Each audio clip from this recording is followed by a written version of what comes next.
Sorotan berikutnya putusan Majelis Kehormatan Mahkamah Konstitusi yang mencopot Anwar Usman sebagai Ketua MK mendapat respons dari calon Presiden Ganjar Pranowo. Ganjar mengatakan menghormati putusan Mahkamah Konstitusi Majelis Kehormatan MK terhadap 9 hakim konstitusi dan membiarkan masyarakat yang menilai putusan yang dijatuhkan kemarin. Sementara soal aturan yang jadi dasar Gibran Raka Buming Raka, Ganjar enggan berkomentar dan hanya berharap demokrasi Indonesia bisa lebih baik lagi. Oh ya, sudah diputuskan, jadi saya menghormati keputusan MK dan masyarakat semuanya punya hak untuk menilai. Tapi putusannya tidak menganulir putusan sebelumnya apa bagaimana, Pak? Kenapa? Calonan Gibran tetap menyatakan calonan. Oh enggak, saya sih tidak akan berkomentar soal itu karena sudah diputuskan ya kita hormati atas keputusannya. Semuanya silahkan menilai sendiri-sendiri apa proses yang terjadi di sana. Kita harapkan demokrasinya bisa lebih baik aja. Senada dengan Ganjar, bakal Capres Anies Baswedan juga menghormati putusan MK terhadap Anwar Usman dan 8 hakim konstitusi lain. Anies menilai putusan MK ini mengakhiri persoalan terkait hakim konstitusi Anwar Usman. Mahkamah yang sangat terhormat ini. Mahkamah Konstitusi adalah salah satu mahkamah tertinggi di Republik ini. Kita berbicara konstitusi aja sudah tinggi, ini mahkamahnya konstitusi. Kemudian di situ ada majelis kehormatannya Mahkamah Konstitusi, jadi tingginya tinggi ini. Karena itu saya ingin sampaikan, barengan ini sudah tuntas, ini selesai, kita hormati keputusannya, dan mudah-mudahan akan bisa terus menjaga marwah Mahkamah Konstitusi. Sementara itu, Sekjen Gerindra Ahmad Muzani mengatakan pasangan Prabowo Gibran terus berlanjut meski putusan Majelis Kehormatan MK telah dijatuhkan. Muzani bilang, putusan Majelis Kehormatan MK terkait sanksi terhadap para hakim konstitusi tak mengubah putusan MK terkait batasan usia peserta Pilpres.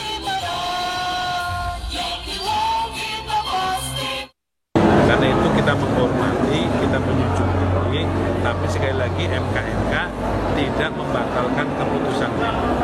Itu sebabnya kita jalan terus, kita yakin pasangan ini semakin direduksi, semakin didepolitisasi, semakin dituduh ini, kita makin solid, rakyat makin mencintai, rakyat makin berharap pasangan ini akan menjadi pemenang.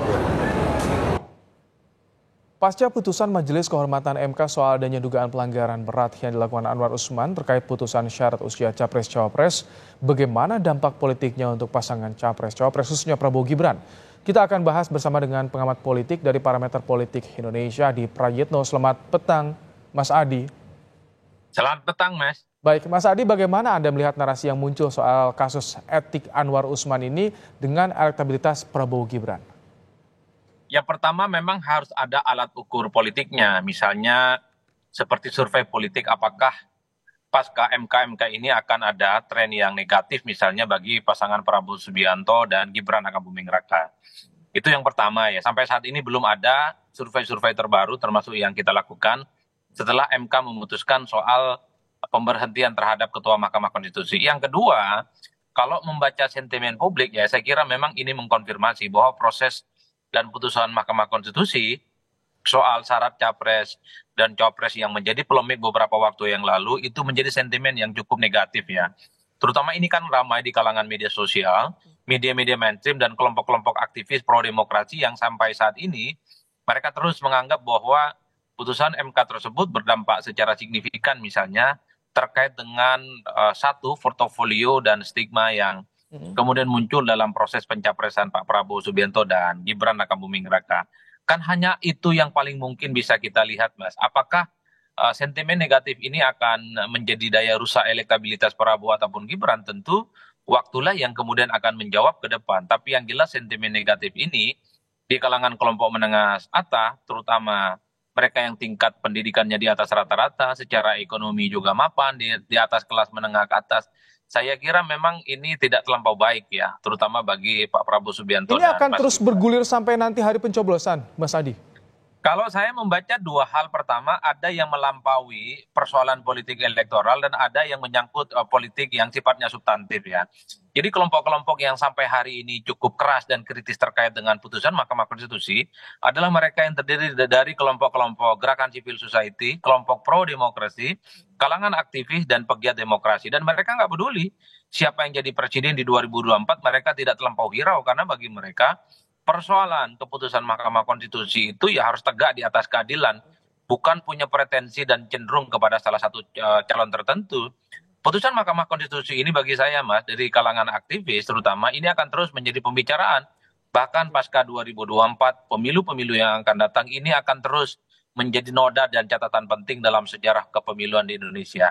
Tapi memang pada saat yang bersamaan ini akan menjadi amunisi terutama bagi kubunya Pak Anies Baswedan dan Muhaimin, termasuk juga kubu Pak Ganjar Pranowo, untuk menjelaskan kepada publik bahwa Pak Prabowo Subianto misalnya dan Pak Gibran khususnya, itu proses-proses pencalonannya itu melalui satu polemik yang sampai saat ini cukup luar biasa menimbulkan kegaduhan dan polemik. Oke. Saya turut meyakini bahwa ini akan terus berlanjut hingga Jadi 14 narasi soal Februari kasus 2024 yang akan etik datang. Anwar Usman ini jadi keuntungan bagi dua kandidat lain. Maksud Anda itu, Mas Adi?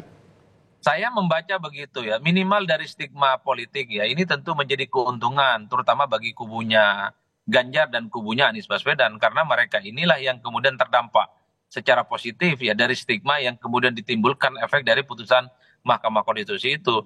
Ini yang saya kira memang ke depan akan menjadi satu pertarungan narasi yang cukup luar biasa.